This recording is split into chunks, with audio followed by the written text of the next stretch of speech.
देखिए 7 प्रतिनिधि मंडल जिसमें भारत के कूटनीतिक विशेषज्ञ भी शामिल थे और उसके साथ साथ विभिन्न राजनीतिक दलों के संसद में जो नुमाइंदे हैं वो भी उसका हिस्सा थे। उन्होंने जो अपनी बातचीत में पाया, जो उन्होंने संज्ञान में लिया, वो उन्होंने प्रधानमंत्री को बताया। प्रधानमंत्री ने गौर से सुना। बहुत ही एक इनफॉर्मल डिस्कशन थी और इससे जो मसौदा अलग अलग प्रतिनिधि मंडलों ने इकट्ठा किया था, क्योंकि सभी लोग 10 दिन बाहर लगा के आए हैं और बहुत सारे लोगों से मिलके आए हैं और विभिन्न स्तरों पे मिलके आए हैं, उस सब का एक जो सटीक सार था वो आज लोगों ने एक दूसरे से भी उसके बारे में बात की, प्रधानमंत्री से भी बात की। सर, प्रधानमंत्री का क्या कुछ संदेश रहा, क्योंकि आप लोग सभी जो प्रतिनिधिमंडल से जितने भी सीनियर लीडर्स गए हुए थे, सब एक तो भारत को रिप्रेजेंट कर रहे थे आप लोग, और सब देशों तक भारत की आवाज पहुंचाई, आपने पाकिस्तान को एक्सपोज किया।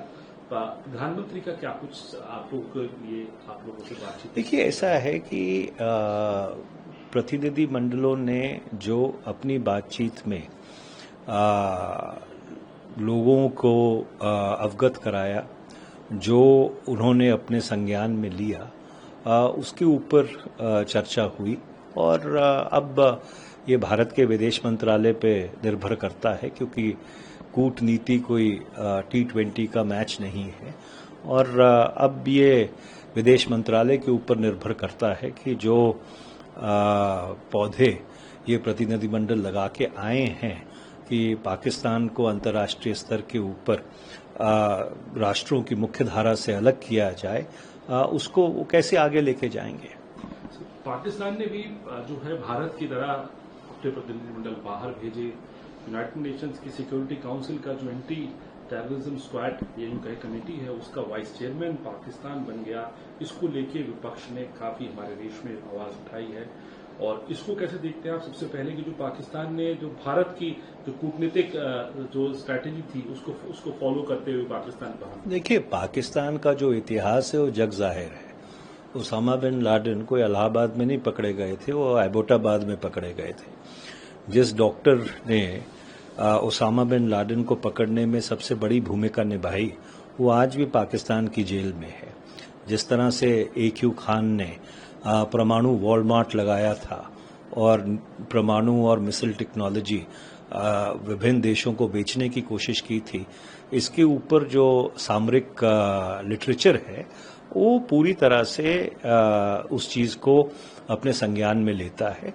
तो इसलिए पाकिस्तान का जो पिछले 3-4 दशक का इतिहास रहा है वो उनके प्रतिनिधि मंडलों के सामने आएगा और कोई पाकिस्तान को इस बात पे गंभीरता से लेने के लिए तैयार नहीं है।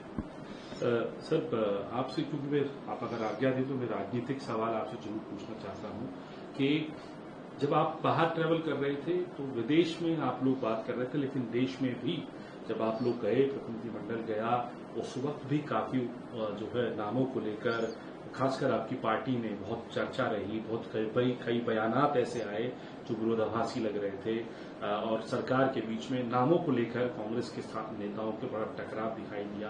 कई टिप्पणियां डॉक्टर थरूर को लेकर की गई, सलमान खुर्शीद को लेकर की गई। आप लोगों को आपके कई ट्वीट जो हैं कुछ इशारा कर रहे थे, आपने सीधे तौर पे कोई बात नहीं की, लेकिन उसको किस तरीके से पूरे उसको चीज को देखें? देखिए, एक लोकतंत्र में, एक लोकराज में जो सार्वजनिक संवाद होता है, उस सार्वजनिक संवाद में अलग अलग तरह की राय रहती है और ये हमारी शक्ति है, ये हमारी कमजोरी नहीं है, क्योंकि यही चीज है जो हमको पाकिस्तान से और बाकी ऐसे मुल्कों से जहां पे इस तरह की बोलने की और अपनी बात कहने की आज़ादी नहीं है, उससे फर्क करती है। तो इस चीज़ को एक रचनात्मक दृष्टिकोण से देखने की ज़रूरत है और जो हमारे लोकतंत्र और लोकराज की शक्ति है, उस शक्ति में, उस लोकराज में, उस लोकतंत्र में अलग अलग लोग विभिन्न राय रख सकते हैं। ये एक हमारी स्ट्रेंथ है, ये हमारी एक शक्ति है।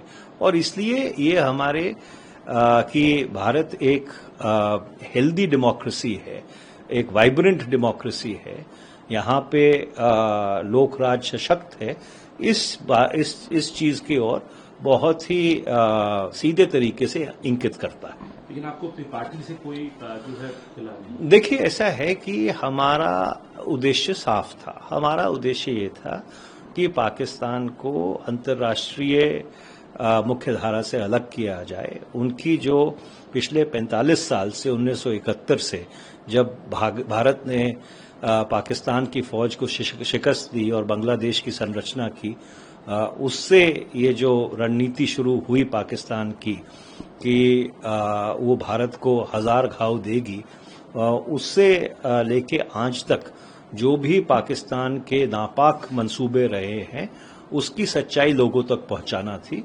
और हमारा जो लक्ष्य था या हमारा जो टीचा था वो उसी के ऊपर केंद्रित था। लेकिन आपको लगता है कि जो डॉक्टर थरूर को लेके बयान दिए गए, एक आप उनको सलमान खुर्शीद साहब को तो ये तक कहना चल पड़ गया कि अपने आप को राष्ट्रवादी बताने के लिए क्या कुछ करना पड़ेगा, इस तरीके की बातें। पॉलिटिकल लीडर ही थे, आप ही की पार्टी के नेता थे, आप ही की पार्टी। देखिए, ऐसा है, जैसे मैंने पहले कहा कि जो लोकतंत्र है, लोकतंत्र की शक्ति यही है कि सिर्फ पार्टियों के बीच ही नहीं बट पार्टियों के भीतर भी अलग अलग राय हो सकती है। और यही जो संवाद है ये हमारे लोकतंत्र की क्षमता को दर्शाता है। तो इसलिए हमारा जो सार्वजनिक संवाद है, चाहे आप चीन की लड़ाई ले लो, चाहे 65 की लड़ाई ले लो, चाहे 71 की लड़ाई ले लो, चाहे कारगिल की लड़ाई ले लो, उसके बाद जो ऑपरेशन पराक्रम हुआ था, या 26/11 की बहुत ही भयानक आतंकी घटनाएं हुई थी, उसके ऊपर जो देश में संवाद है उसमें लोगों की अलग अलग राय रही है। पर जहां तक पाकिस्तान का सवाल आता है या किसी भारत के दुश्मन देश का सवाल आता है कि जो भारत को कमजोर करने की कोशिश करता है, जो आतंकवाद प्रोत्साहित करता है, वहां पर हम सब लोग इकट्ठे हैं। और यही इन जो कूटनीतिक प्रतिनिधिमंडल थे उन्होंने दर्शाया है।